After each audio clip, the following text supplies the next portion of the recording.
But tell me, David, what is your take on anxiety in 2023? Oh, something of a pet subject, I suppose. In 2023, yes, anxiety hasn't gone away. In fact, if anything, it's become quite weaponized. I wonder whether COVID, the pandemic, and the lockdowns we had have added something here. We have so many more referrals now, Yes. and anxiety seems to be at the heart of all referral issues. You know, it was an unprecedented period of time. Um, we were invited to see the outside as being very scary, but being indoors could also be very lonely, and there was no other place, no middle place. Yeah. Um, I relate anxiety and issues around anxiety with what I call the comfort zone. I think it's quite a common idea that we all have a comfort zone, and this can grow or shrink depending on the circumstances of our lives. Ideally, most things will seem like a bit of a stretch. Even doing this today feels like a bit of a stretch. But with practice and keeping going, we can make our comfort zones a little bigger and include things that we can feel fairly confident doing.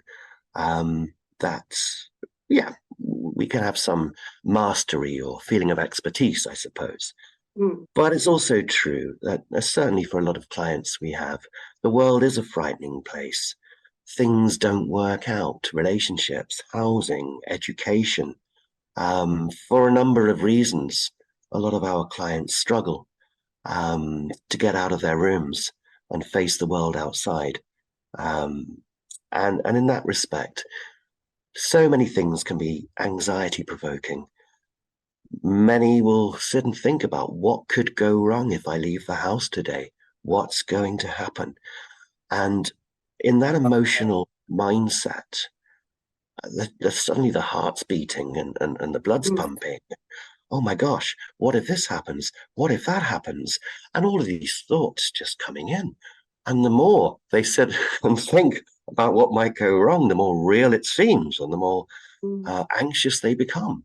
Mm. And literally, physically, as well as psychologically, even inducing panic attacks and hyperventilation. This is a very, very common thing.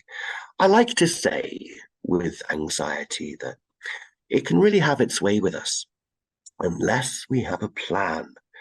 It's always useful to have a plan. And I, I typify this by suggesting to a client, I said, okay, just imagine I ask you to go down to the shops for me. Get me a couple of bits and pieces. Oh, and before you go, could you get me this as well? Oh, and some of these. Oh, and some of those in whatever size and color. And I see the look. Whoa, whoa, whoa. Hang on. How am I going to remember all of that? Very anxious all of a sudden. What if I forget something? What if they haven't got it? What if I come back and I've done a bad job and you tell me off and all this kind of worst case scenario thinking? But anxiety hates it when we have a plan. In this sense, the plan can be an easy one. Write it down. Write everything down. And then what do you notice? You don't have to remember it. You don't have to worry or angst to forget something because you can just refer to the list you made. And with that sense, the confidence to go to the shops and get everything is there.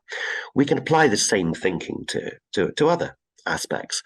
How will I cope in this new situation? Who could I talk to? Where could I get a little break? How can I look after myself? How can I notice how I'm doing and take care of myself in this event that I'm worried about? So anxiety hates a plan because if we have a plan of how we'll cope, anxiety can't really have its way with us quite so much. That is such a good practical explanation. As your shopping list expanded, I felt my anxiety level rising and thinking, oh, how will that person remember everything? And that's why one of my safe objects is definitely a pen. I love having a pen with me always for writing things down so that I don't need to remember everything.